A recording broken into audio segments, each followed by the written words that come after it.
The following is an exclusive presentation of WI Garden Media, the voice of Garden Talk Radio.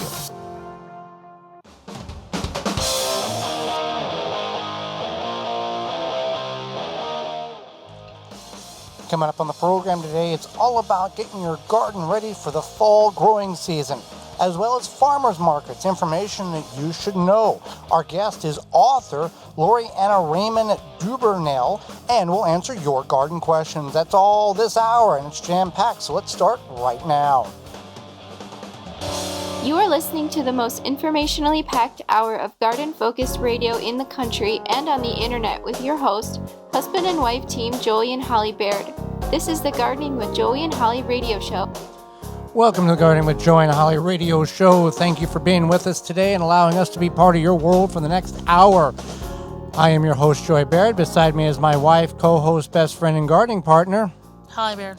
This program is for you, about you, to help your garden grow better, to maintain your landscape, grow healthier trees, make your grass look greener, as well as preserving what you grow indoors and out.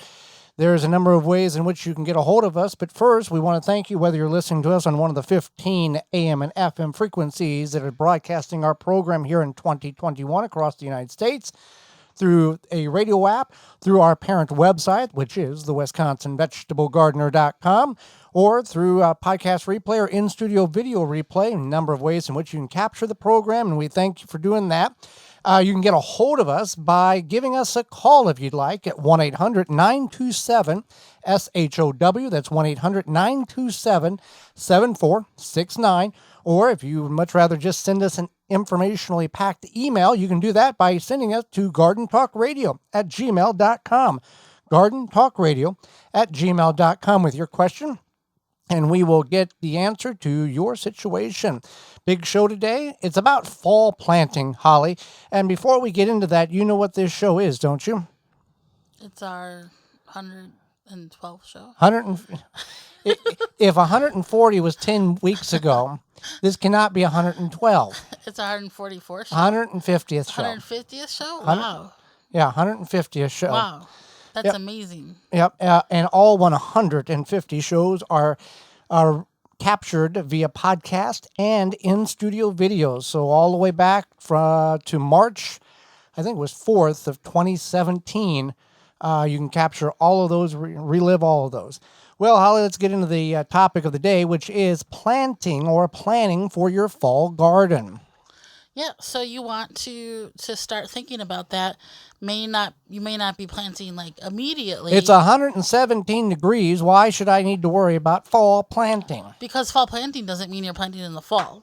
It means you're planting for the fall. Right. Yeah. Now, this is predominantly what we're going to speak about is more for the northern areas where our show is being broadcast in the zones 3, 4, 5, 6 area. There's a lot of people who listen to our show in Texas and Arizona and Florida and all that. This is applicable, just not at the exact same time in which we're talking about current present tense. Right.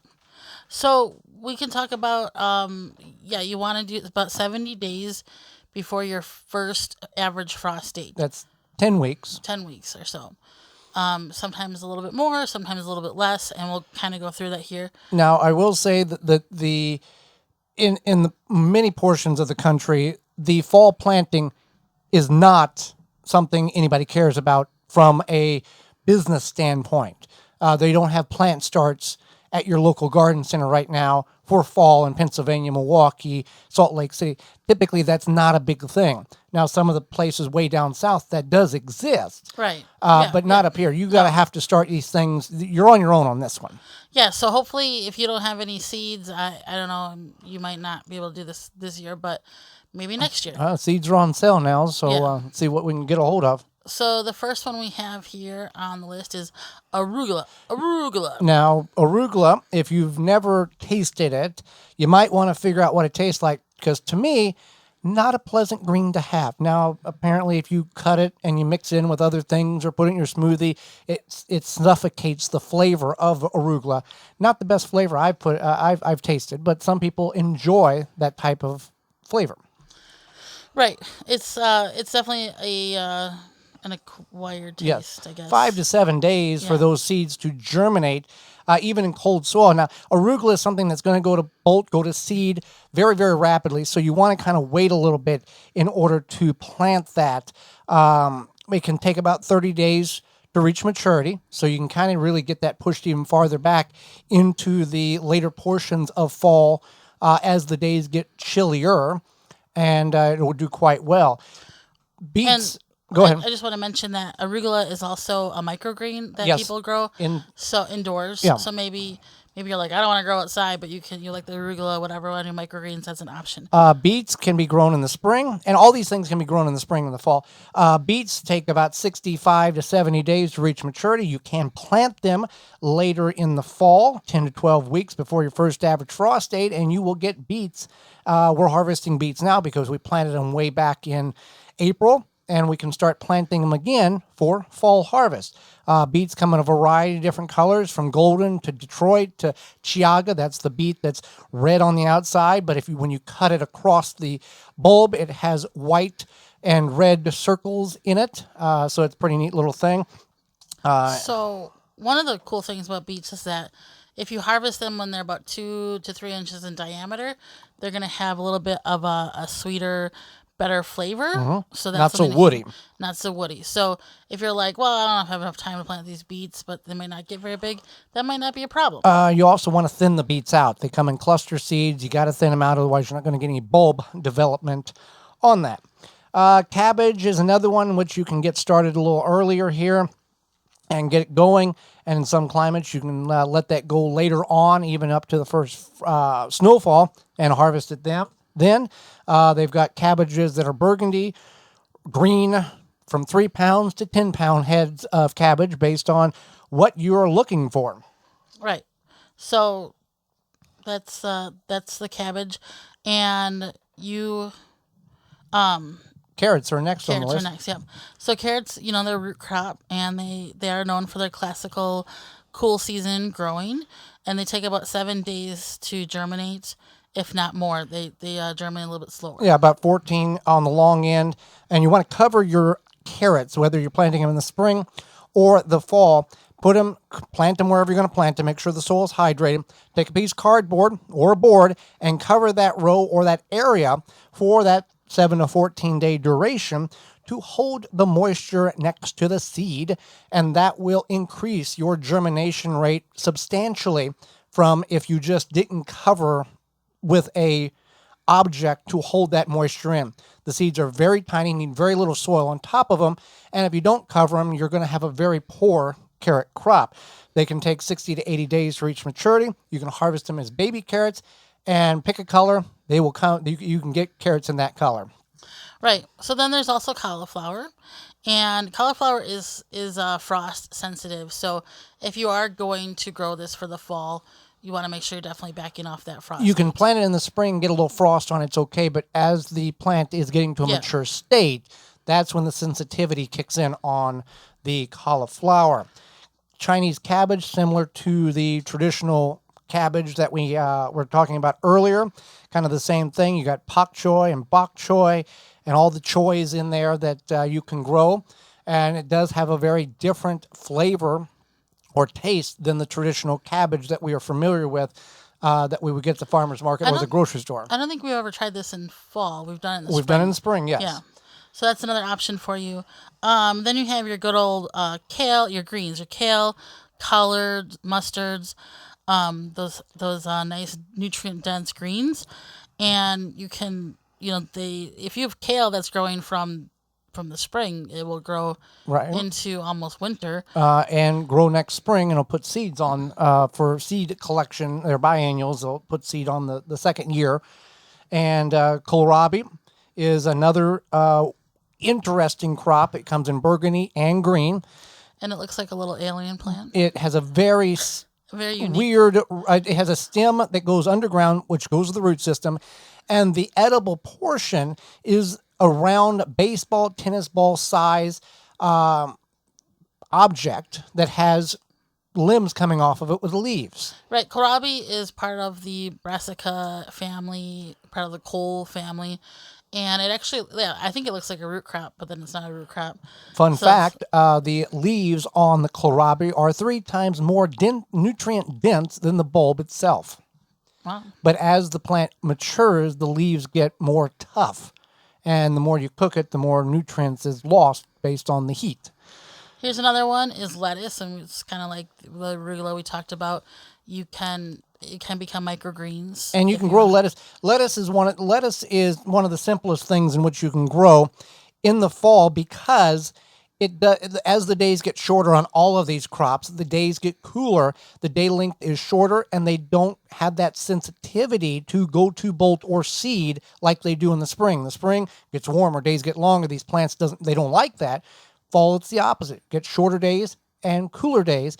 And lettuce you can grow indoors in a window or underneath a Happy Leaf LED grow light all year long. So then we have radishes, and radishes are quick to grow.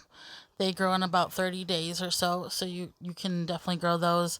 Yeah. And then there's spinach. That's another cool weather crop that we've grown a lot in the spring. I don't think I've ever grown in the fall.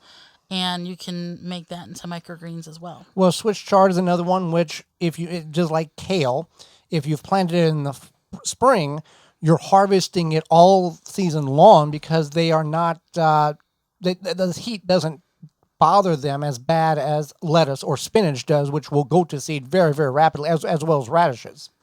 Right. So that's another option for you and real quickly on the Swiss chard, if you like Swiss chard or kind of don't like Swiss chard or not really sure, add cheese to it. What I'm talking about, you take the big leaf, cut the central stem out of that leaf. You cut the stem off that attaches from the plant, from the root system up. So you've got 2 green pieces of foliage there. And you just take some shredded cheese and sprinkle on one side and then roll it up like a little burrito. Pop it in the microwave for about 30 seconds on the grill outside or in a pan until the cheese melts, and you have a Swiss chard cheese burrito that's like a roll-up. Like a roll-up that's kind of healthy. Right. Well, speaking of healthy. Yes. You want to think about what's in your food, and a lot of times, we can and preserve, but Walton's has everything for meat. But the meat. So yeah, the Gardening with Joy and Holly radio show is brought to you by Walton's Inc. You can get all the equipment, seasoning, and supplies to make sausage, jerky, any other meat product your way to your high standards. You want to make snack sticks that people actually like. Walton's created meatgistics.com. It's to help educate the people on how and why is the meat processing, as well as a community of almost 15,000 users who will help give their opinion and guidance on meat processing issues. Walton's has decades of experience in the meat processing industry, and they're trying to bring that information to the home processor. So they have mixers, sausage stuffers, grinders, all the good stuff. That's waltonsinc.com. And again, the helpful website is meatgistics.com. Whether you need seasonings for your barbecue or your kitchen, or you are a hunter, fisherman, or rancher, or somewhere in between, they are the source for everything you need. Well, when we come back, hang around. We're going to talk about farmers markets. Have you been to one this year? Well, if not, we're going to give you some information which you can use so you can have a better experience. You're listening to the Gardening with Joy and Holly radio show. Got a question for Joey and Holly? Send it via email anytime to gardentalkradio@gmail.com. Pomona's Universal Pectin is a high-quality pectin that gels reliably with low amounts of any sweetener. If you're trying to reduce the amount of sugar in your diet, you'll love Pomona's Universal Pectin. Now you can make healthy homemade jams and jellies sweetened to your taste. You can use sugar or honey to sweeten. Pomona's Universal Pectin keeps indefinitely when stored in an airtight container. Easy to use, versatile, and comes with directions and recipes in every box. Find out more and where to buy at PomonaPectin.com. Also available at natural food stores and online. Now that your garden is in place, help your plants grow with Chapin's sprayers. Use our hose-in and handheld sprayers to feed your plants and control pests. Set up a fertilizer injector to water and feed at the same time. Cover large areas with a backpack or ATV sprayer. Chapin equipment is available at all major home improvement and hardware stores and online at www.chapinmfg.com. Chapin, cover more ground. The Water Hoop is a portable water sprinkler system that allows you to target water evenly around the root ball of your tree or bush. Conforms to various shapes for your watering needs. The Water Hoop reduces runoff and saves money. Visit waterhoop.com. Deer Defeat is an all-natural repellent to keep deer, rabbits, and groundhogs away from your precious plants. Deer Defeat protects your plants day and night, dries clear, and odorless. It will not clog your sprayer. Deer Defeat works for 30 days through rain, snow, and freeze. Safe, effective, and works on rabbits. Money-back guarantee. To purchase, go to deerdefeat.com and use code RADIO to save 10% on your order. Deer Defeat. It can't be beat. Brought to you by Blue Ribbon Organics, providing locally made organic compost and soil blends for gardens, farms, landscaping, and more. Visit BlueRibbonOrganics.com or call 262-497-8539 to find their products nearest you. Are you frustrated by how hard and dry your soil gets at this time of the year? You're not alone. The problem is that your soil has a high clay content. The clay shrinks and hardens as it dries, squeezing the air out of the soil. When soils are tight, roots are under stress and can no longer absorb water and nutrients easily. If you want to start improving your compacted clay soil, give Aerify Plus a try. For 20 years, homeowners and landscapers have been using liquid Aerify Plus to aerate and bioactivate their soils. Aerify Plus contains a soil penetrant as well as a liquid humates and seaweed. Visit our friends at natureslawn.com to find out more about this amazing Aerify Plus product. That's natureslawn.com. The Gardening with Joey and Holly radio show is brought to you by the following: Simply Earth, Seed Savers Exchange, Quick Snap Sprinklers, Water Hoop, Timber Pro Coatings, Bloomin' Easy Plants, Pomona Universal Pectin, Ivy Organics, Tiger Torch, Happy Leaf LED, Seedlink. Find all sponsors at the WisconsinVegetableGardener.com and thank them for their support.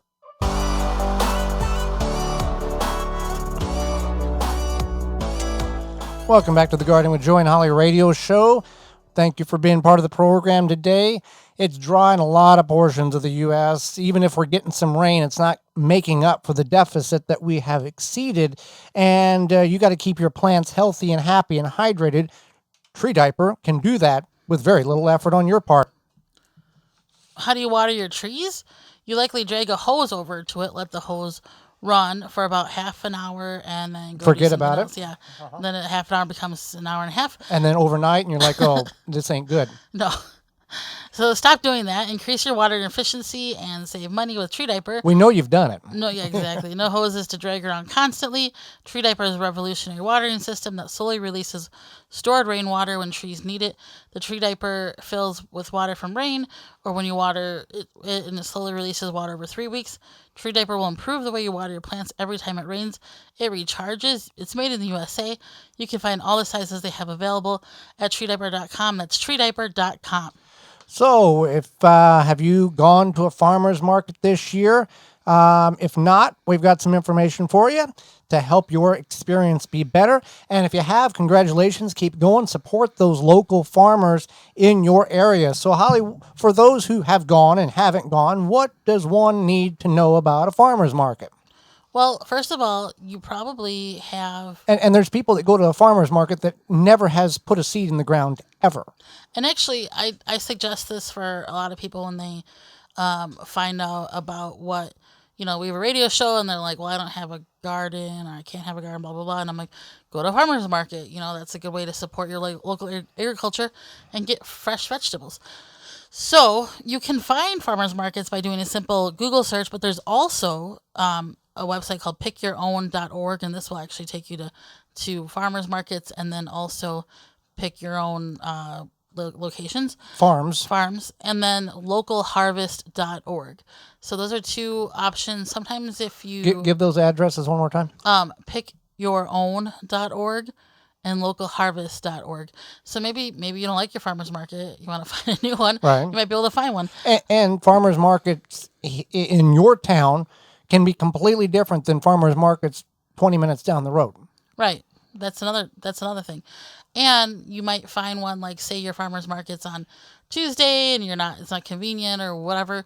You might find one that's on a Saturday or Sunday. So there's an option there too. And farmers markets, many people may think, well, it's only on a Saturday or Sunday. There's farmers markets pretty much every day of the week. It's not just a standard farmers markets can only be on this day. Well, I know where we are. There's many. Yeah, Tuesday evening, Wednesday morning, Sunday, Saturday, and everywhere in between. Right. And sometimes there's even like makers markets with the farmers markets. We'll get to that. Okay, all right. So yeah, there's almost always run around to find. You can shop around. So when you go to your farmers market, you might walk up to your first farmer and you see some beets and some corn and some melons. And then you're like, well, that's a good price, but maybe you go a couple booths down and you find a little bit cheaper. That's always a good idea. Or, maybe they have a different variety. Maybe you're looking for green tomatoes and Because what did Dwight Schrute say? Those are what kind of beets? the money beets. The money beets. That's right. Those are the money beets. The money beets. Yeah. That's from the farm stand. From the office reference for those who are not I familiar. need to stop for those beets right now. Yeah. So if you got the money beets, good for you. So anyway, Well, here's the thing about farmers markets. You're not going to go to stand 1 and they're going to have beets for $3 and go to stand 7 and they have beets for $25. There's the farmers market president or whatever, isn't there a parameter in which they kind of set the price for the farmers so they're not so outlandish in... I'm sure there is, yeah. But you can also find a variety, Right, too. yeah. Yeah. So, and then sometimes, one farmer might have ground cherries and the other one might not. So, whatever. But yeah, you want to look around. Shop around first before you start doling out your cash. Yeah, make a loop around and see what's out there. And that's another thing is bring cash. I know not a lot of people carry cash these days. I know some of them do. Some of them do cards. The EBT, like the low, whatever we call food stamps is what we used to call it. It's a fancier term now. But just make sure you do have the cash. Well, here's the thing. If you've never gone to a farmer's market, or for those who have, you're going to nod your head in agreement with this.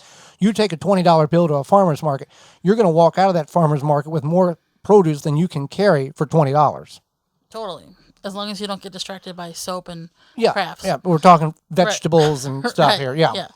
And real quick, if you are going on a very warm, hot day, take your own bag, take your own soft-sided cooler, and put some ice packs in it, and that will help keep the things cool and not wilt before you get home. Or if you're going to a farmer's market that sells meat, many of these, if not all farmers markets, per law, they have to sell, the meat has to be frozen for safety. Yeah. Go there first, buy your meat, put it in the bottom of the cooler, then put your vegetables on top of it, keep everything cool the entire time you're there. Right. And that's one thing I want to mention is you might think that farmers markets are only seasonal, but there's actually a lot of times there's winter farmers markets too.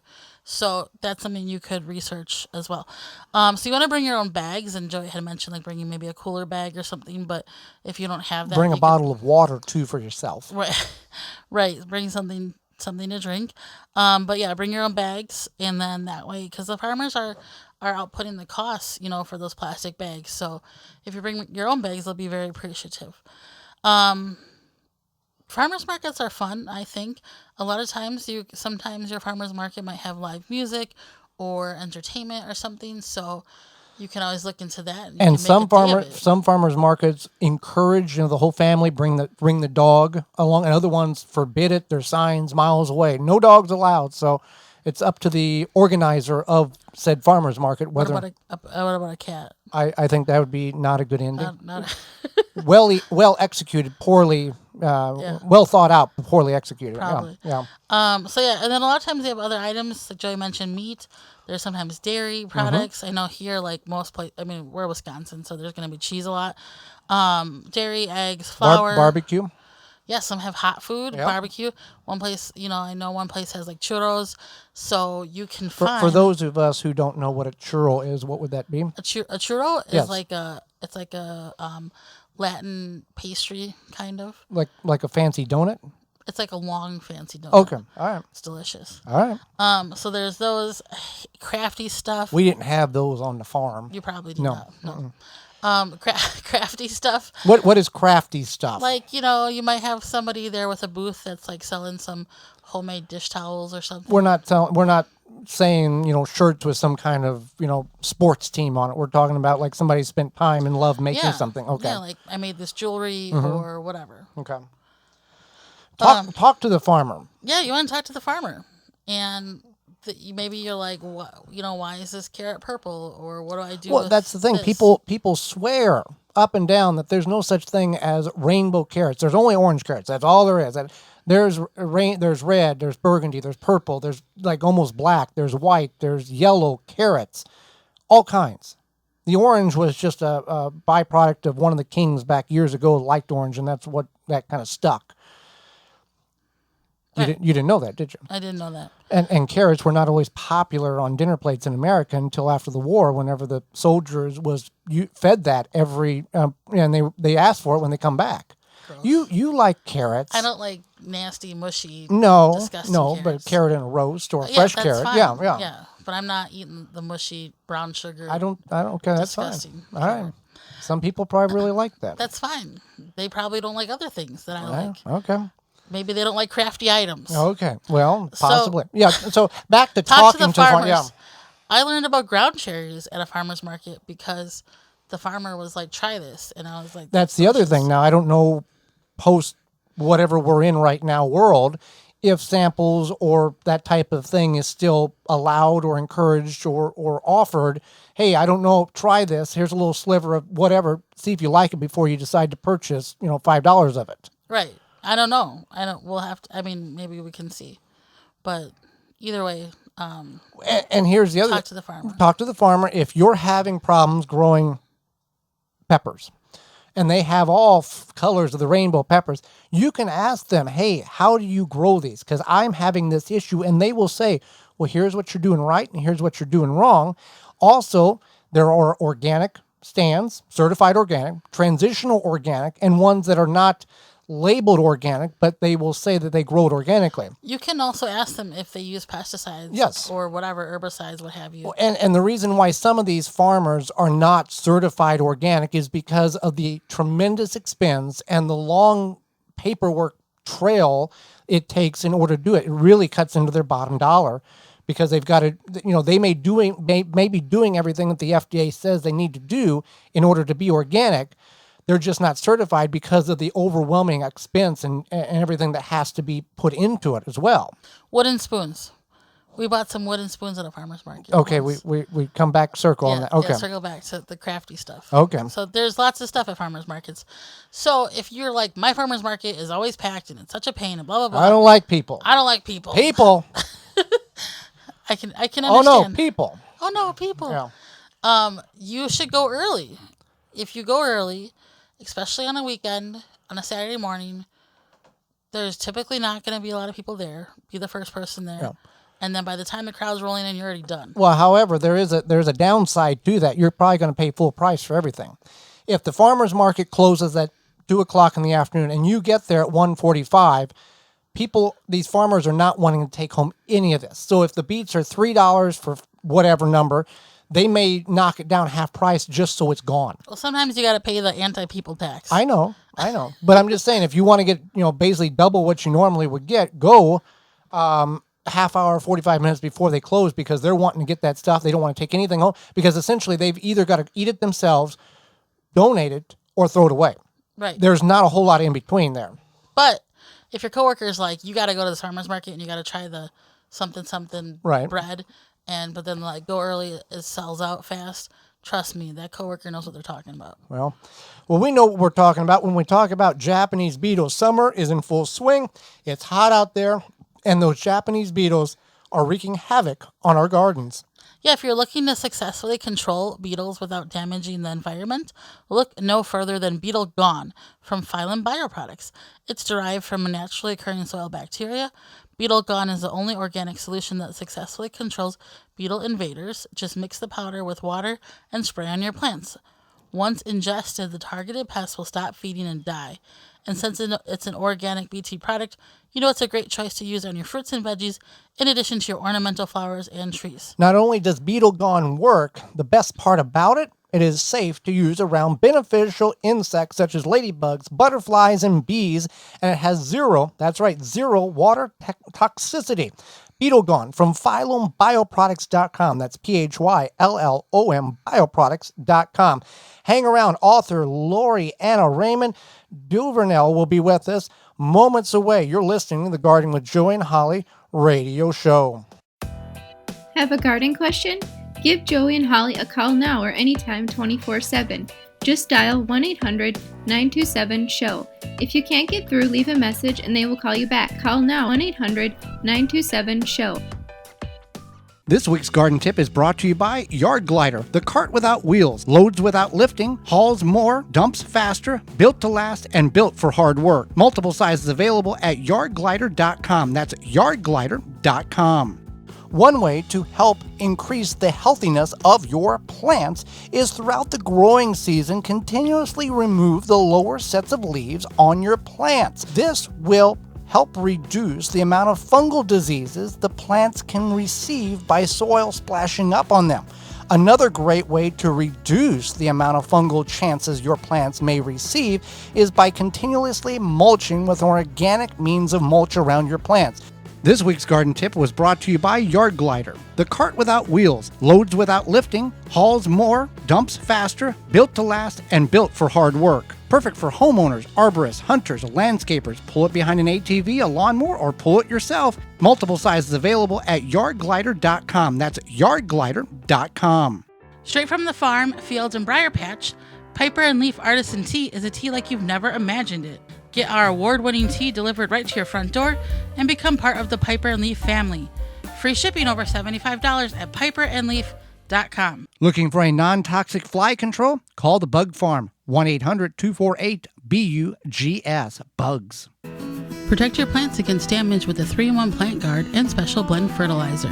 Visit ivorganics.com. Tired of dealing with bugs but don't want to use harmful chemicals to repel them? Naturally Green No More Bugs is all natural and plant-based. No more chemical bug repellent. Use it around your home and on you, indoors and out. DEET-free and will not stain. Repels mosquitoes, ticks, fleas, roaches, ants, flies, and more. No More Bugs is the answer to what is bugging you. Stop using harmful chemicals and use what is safe for you, your family, pets, and the environment. For more information, visit natgreenproducts.com. natgreenproducts.com. Soul Brew Kombucha is founded and handcrafted in Milwaukee, 100% organic, formulated for ultimate health and enjoyment. Find out the benefits of drinking kombucha and where to purchase at mysoulbrew.com or find them on Facebook at mysoulbrew. The Gardening with Joey and Holly radio show is brought to you by the following: Blue Ribbon Organics, Naturally Green Products, Ironwood Tool Company, Easy Step Products, Rinse Kit, Soul Brew Kombucha, Wild Delight, Raycon Vitova, Chip Drop, BaleBuster.com. Find all sponsors at the WisconsinVegetableGardener.com and thank them for their support. Welcome back to the Gardening with Joey and Holly radio show. Happy you're with us today. Moments away, author Laureanna Raymond-Duvernell will be with us. But first, Japanese beetles attacking your plants? Rescue has a trap that will work for you, which we have installed in our garden and is doing quite well. Japanese beetle traps, which when used properly, draw beetles away from your plants and trees. The trick is to hang them 30 feet from the plants you want to protect. That way you lure beetles away from areas where they can cause damage and trap them. Rescue Japanese beetle traps are the only trap with a controlled release lure that lasts the entire beetle season. Their extra large bag is welded directly to the trap and stays put even when it's full of beetles. And Rescue Japanese Beetle Trap is the only trap with a reusable bag that opens and closes at the bottom in case beetle season is a bad one. Just open, empty, and keep trapping the beetles with the same trap. You can find all this information at rescue.com. It's made in the USA. Again, that's rescue.com. Holly, let's go to the hotline and bring in our guest for this week. Laureanna Raymond-Duvernell is an environmental educator, teacher, mom, community volunteer, writer, and children's book author. Her website is laureannawrites.com. Welcome to the program, Laureanna. Thanks so much for having me. I appreciate it. Well, thank you for taking time out of your day. So let's get into it. What is an environmental educator? I'm assuming this is more than just telling people don't throw trash in the ditch or in the lake. I'm going to say there's more details than that. Sure. And I think that's what a lot of people think as well. And I know oftentimes when I explain it, I know people think, oh, maybe you just work at a nature center. But environmental education has a really broad scope. We teach about the outdoors, we teach about ecology, but we also teach about water resources and waste and energy and just looking at the natural resources that are available in the world and how the use of them affects people and how people affect their usage. Well, yeah, and talking about the being cautious of the amount of water, where we're located, Lake Michigan, it's very plentiful, but there's many portions of the country that's listening to the show right now where water is almost non-existent, and we need to be Right. cautious of how we use any drop of water, no matter where we're at. Right, right. And I think we take it for granted here in Wisconsin because we are a water-rich area. But around the world, that's definitely not true. And so we have to think of ourselves as global citizens in that regard. Most definitely. So, why is environmental education vital, especially with younger kids? Do they seem interested, and how do you keep them engaged? So we like to say with the kids that we teach, environmental education is really kind of just life education or world education. And if we think about the things that we need to survive, we need air, we need water, we need food, we need shelter, and all of those things have some kind of energy cost. Environmental education looks at the cost of acquiring, using, and disposing of those resources and how it affects people. And for kids, those are really big concepts that, we don't want to weigh them down with, but we try to engage them by drawing on their curiosity of the natural world. It's a Wisconsin state standard that kids are exposed to the outdoors to be able to explore outdoors and to just wonder about how our world functions. And it's this connectedness to the land that we have and the water and the air. And by building that at a young age, we hope to develop citizens who are concerned about the earth and want to make sure that they give back to it. Now, I'm going to take the guess that it's kind of one of those, you teach the kids and the kids will teach the parents and the grandparents. In theory, that would be wonderful. And we always definitely hope that they bring lessons home with them. And we want to make sure that we connect with them so that they have a positive experience and that they have that positive attitude going forward when they're thinking about all of those resources. Awesome. So when I was a student in the early 90s, the good old Wisconsin public school system, there was there was a lot of environmental education that was focused on reduce, reuse, recycle. That was huge then. I just remember that being like a big point. What is the focus now? So I think that focus hasn't gone away. I think if you ask anybody, I assume I'm kind of around your age as well because I remember those things too. Those are definitely things that we want to keep in mind, but I think environmental education has expanded that. And a lot of people say there are really 5 R's, and the first one is refuse. So before you take anything and have to, reduce your usage of it, just don't even take it. And so I think of like when I go to the grocery store, I refuse to use plastic bags that are there because I know that I can use something that I already have in that place. So there's refuse, there's reduce, which is use less of the things that you do use. Reuse things once you're done with them. How can you give them a second life? Recycle is actually the trickiest one. And I know that's the thing that people often think of first, but it's actually the thing you want to do after you've done all of the other things, because there isn't always a use for or an end use for recycled materials. And then the 5th R that we often don't think of is rot. And I know you guys are a gardening show, so maybe that's on more people's minds with your listeners. But composting is really a great way to renew some of those resources that we have. So definitely those 5 R's are still used today.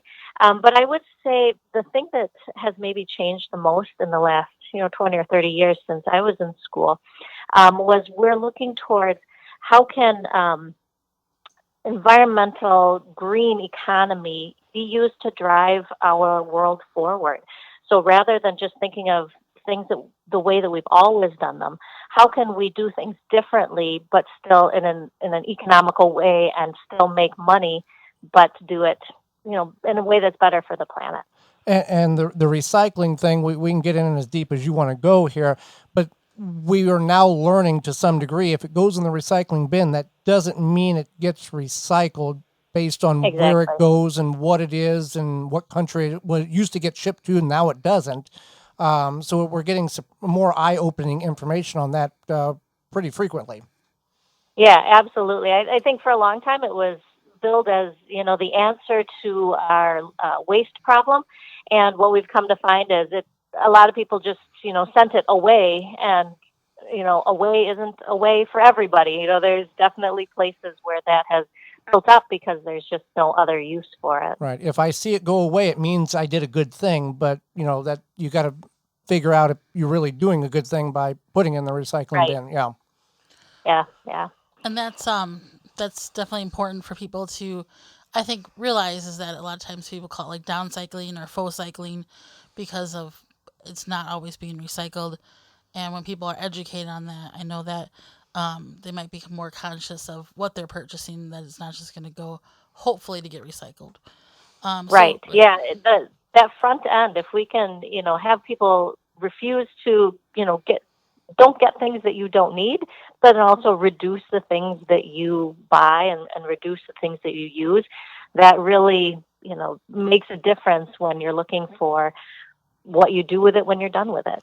And, growing up on the farm life, much different than city life, many things could disappear very quickly with a strike of a match. We, recycle. I mean, really, we recycled aluminum cans because there was value to it, but everything else was Yep. 60 or 80 miles away, so it went in a burn pile and it disappeared. That's just how Yep. it worked Yep. for farm life. Yeah, I grew up on a farm as well, and we had our, town dump that opened up every Saturday. And so, yeah, we recycled cans and glass, and everything else went. So things have changed a lot, which, hopefully is for the better. But there's just so many different ways that we can, even go a step beyond. Definitely, I agree. So we are talking with Laureanna Raymond-Duvernell. She's an environmental educator, writer, and full of great information. So your book is Under in the Mud, is for all Yep. ages and beautifully illustrated. What is this book about, and why should our listeners look into it?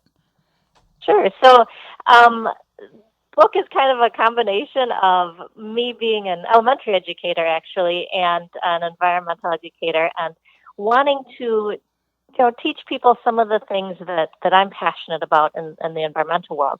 The book is a picture book about how animals survive in winter. Originally, the idea came from a question my daughter asked me when she was in kindergarten, and she was looking for frogs, and it was the middle of January. And I was like, Marina, there are no frogs out in January. And she asked where they went. And when she asked me how they went, and, I'm an environmental educator, and I was like, I don't know where they go. And so it kind of sent me on a learning path just to figure out where they went. And when I said I didn't know, I said maybe under something somewhere, and she said under in the mud. And that phrase kind of reminded me of a book that I had as a child called Over in the Meadow, which a lot of people might be familiar with. And so the book is based off of that rhyme, and it looks at ways that animals that are common in the Wisconsin area, especially, ways that they survive the winter. And some of them are pretty unique. I learned a lot about different adaptations that animals have. And I'm thrilled that I'm able to share that and teach others kind of on a wider scale. Very interesting, and not just for kids. But there's some people of adult age that are not familiar with how some animals migrate or live through cold winters in the northern portion of the United States either. Yeah, absolutely. I know my dad always says, who knew that, frogs can freeze like popsicles, or that garter snakes can gather in big snake balls. And these are things that, we learn in our typical K-12 education. And so it's kind of fun to find that out when you're older as well. Well, what are some things we can do in our everyday lives that people can change to help the environment that maybe we are just overlooking that would be common sense once you say it? Sure. So I think what I always say is the world is not looking for you to be perfect. It's just looking for you to try. And so if there are ways that you can be mindful of your consumption, every little bit helps. How much electricity you use, how much gas you consume, where your groceries are coming from, where your, food is grown. the clothing that you choose to buy or reuse. Is there a better alternative when you are looking at purchasing something? And it's okay to, not be the, greenest of the green when you think about these things, but just to put that extra thought in and try to, do a little bit better by the earth. One of my favorite authors is Robin Wall Kimmerer, and her main teaching is, how can you give back to the earth in gratitude for everything that the earth gives to us? I mean, we think about, our water and our soil and our air resources, and just, can we be thankful that the earth can sustain us, and how can we do better by it? That's definitely very helpful. We've really enjoyed our time with you today. How do people find out more about you and your great information? Sure. Well, thanks for asking. My website is laureannawrites.com. My name is goofy spelling. It's Laureanna, and then writes, like you write a book. If you want to find me through Amazon, that works just as well. And if you Google my name, I'm pretty much the only Laureanna Raymond-Duvernell out there, so I'm pretty easy to find. Well, we greatly appreciate the time you've offered to Holly and myself and educating not only us, but all of our listeners across the country. Well, I appreciate you having me. Thanks again. Absolutely. And when we come back, it's your garden questions, our garden answers. You're listening to the Garden with Joey and Holly radio show.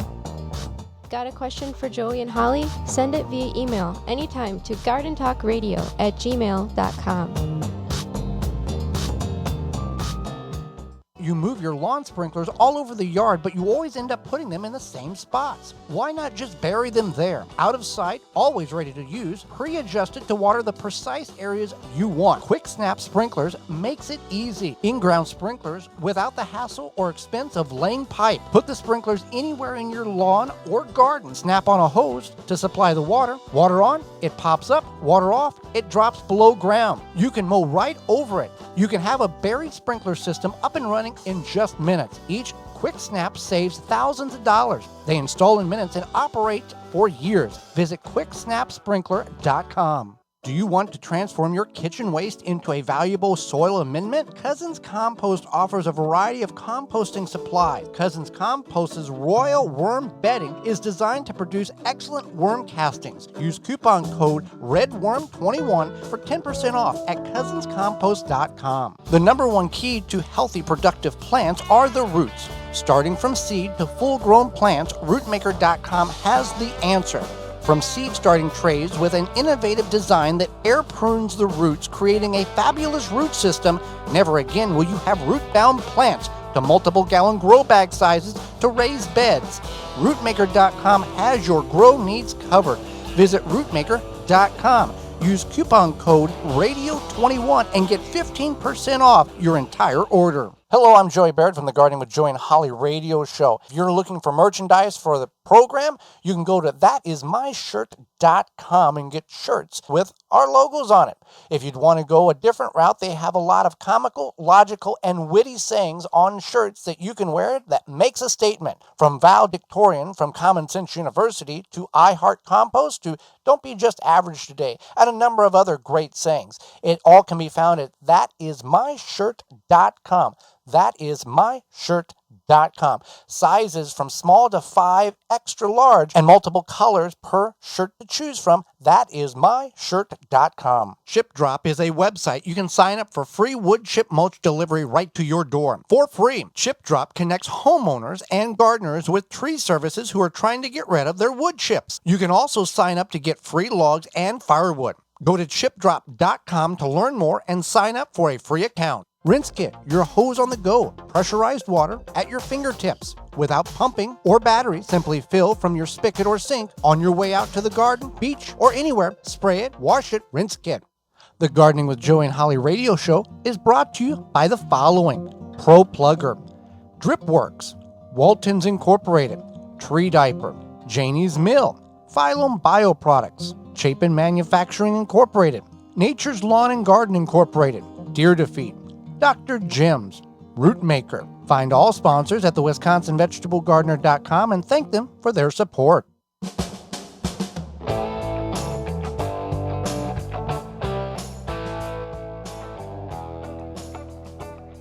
Welcome back to the Gardening with Joy and Holly radio show.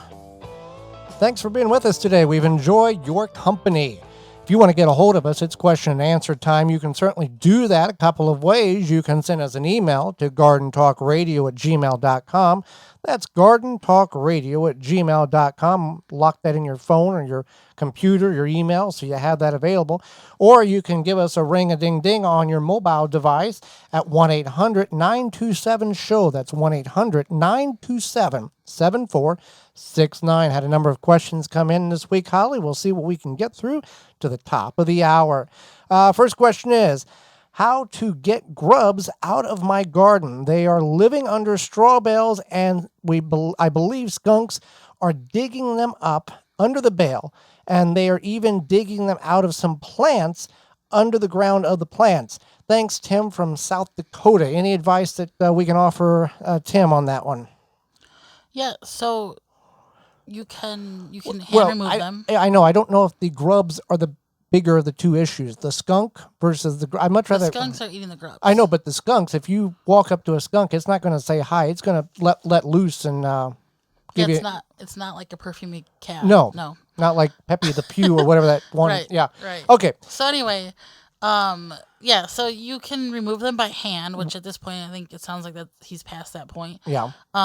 You can use beneficial nematodes, and there's plenty of information on how to do that online. Otherwise, Phylum, our sponsor, has a Grub Gone granular. Yes. And it's safe to use around the garden, around kids, pets, and then it gets rid of the all different levels of grubs. All stages. There's different stages of the grub. Right. Yeah. So that is one. And a lot of these reviews mention skunks. Uh-huh. I guess this is a problem. And it gets rid of the grubs to get rid of the skunks. Yeah. You get rid of one and you get rid of the other. What came first, the grubs or the skunks? Right. So that's Phylum Bioproducts. That's PHYLLOM bioproducts.com. And they have a number of environmentally friendly ways to control Japanese beetles and grubs and everything in between there. All right, Holly, next question here. How is the best way to know when my leek flower seeds are ready to harvest? They would have to be fully dry or nearly dry. So what you'll do is you'll see the flowers come, and then they'll kind of die. They'll kind of not be as peppy looking. And then you can take one off the stem, or take a little portion of the flower. I don't know what it's called, like a little chunk of the flower. Yeah, and squeeze it, and then you'll have these little black seeds, and they'll be dry. You'll know if they're dry, and they're ready. If they're immature, they're going to be more of a green or white color. It's a delicate balance to know, because if you wait too long, most of your seeds have fallen on the ground, and that's and the same thing goes with onion seeds and or shallot seeds. On that. So you want to wait. Now is the time in most of the northern areas where if you have leeks that you have let overwinter biennial, so is onions, so is shallots, they will flower the second year unless they are extremely stressed the first year, which I wouldn't recommend saving seeds from an extremely stressed plant because the maturity may not be there, the genetics may not be there to the quality that a healthy plant that naturally goes to seed its second year would provide you. And that flower will contain about 500 seeds, more seeds than you know what to do with. However, by saving the seeds on anything that you grow, it does make a difference by growing them again the following year in your ecosystem. We see this a lot of times very visually with sunflowers. Sunflowers fall to the ground last year. They come up naturally this year, and they are 3 or 4 or 5 times larger with more blooms. And they're sturdy. Yes. Yeah. About twice as big as a broom handle, about 3 inches in diameter, compared to one that you would grow from a seed this year. So the same thing holds true with tomatoes and onions and leeks, that keeping that, growing in that same area, that same climate year after year. Acclimated. The acclimation of it, yes. Okay, let's see here. Next question here. Why would I be getting white spots or patches on my ripening raspberries? I've never seen this before. Any advice? Sure. So this is a physiological problem. It's a disorder called sun scald. It's because of the extreme hot temperatures and high sun exposure. So watering regularly will help the disorder, especially in the extreme hot temperatures. You would just want to benefit your plants the most, water in the evening or in the morning. Well, if you have a large area of berries of any size, in this instance, shade cloth is an investment in which you can have in some of these times now, portions of the country where we're getting temperatures in the triple digits for long periods at a time. We can put shade cloth up, make a frame. Shade cloth comes in percentiles of darkness from 10% all the way up to like 50, 70% darkness. You would have to figure out what would be best, but just reducing the amount of sun going on the plant. We see this a lot with pepper plants. You get a pepper, a big, large pepper, and it's all brown and mushy on one side because it was exposed to sunlight too much and has gotten sunburned. Same thing going on with these raspberries. They're getting too much sun. So if we're looking at a point where we might need to invest in shade cloth in order to slow down or prevent this problem from happening, maybe a wise choice to move forward with such a thing. Right. So here's our next question is, I harvested my fall garlic. After hanging it, it didn't dry and now it's soft and mushy. Any recommendations? Well, that's not good. No, it's not good. So unfortunately, it sounds like white rot. And white rot is a disease that lives in the soil and it causes issue for a lot of what's called the allium family plants, which includes leeks and onions. So what happens is that this lives in your soil and you definitely have to do some research on how to eradicate it.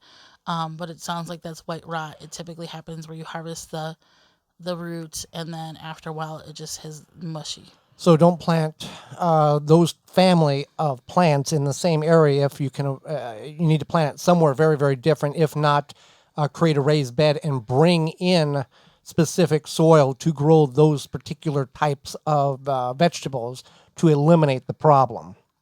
All right, let's see here.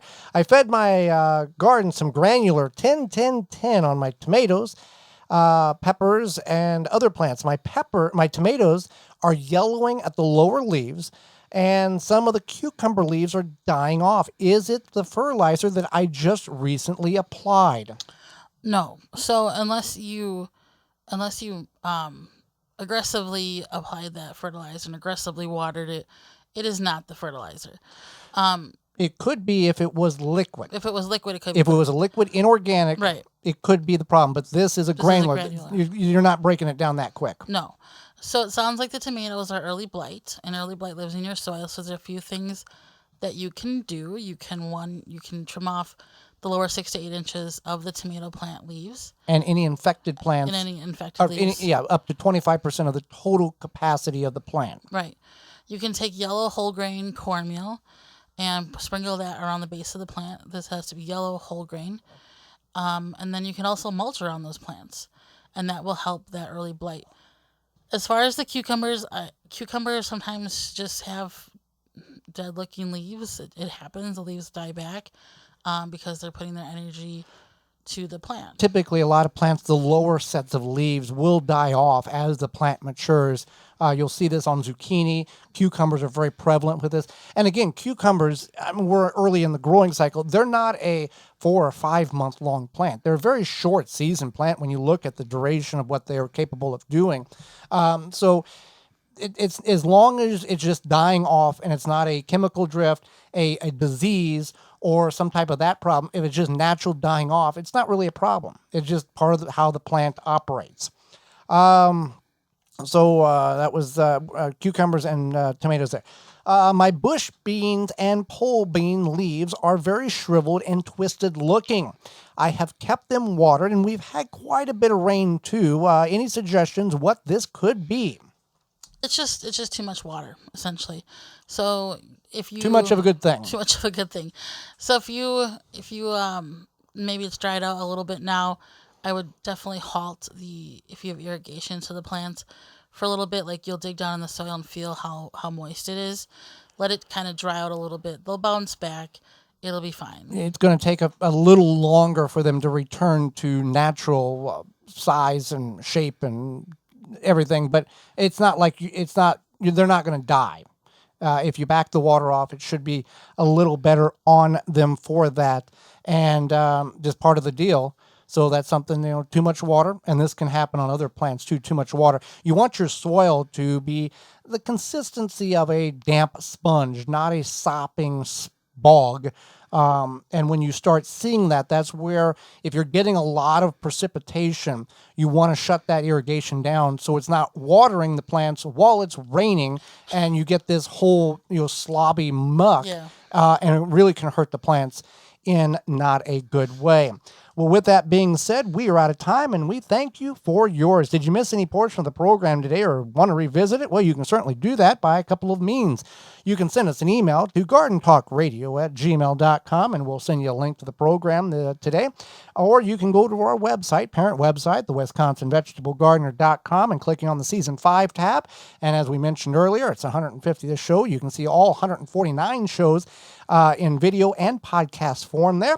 And that's how you can do that. Join us next week on the program. We're going to go over what's going wrong in our garden, what we've done wrong, and what we should do better, as well as August to-do list items. And our guest will be, there it is, Kelly Orzel. She's an author, and we'll answer your garden questions. So until next week, for Holly Baird, I'm Joy Baird, and we will see you in the garden.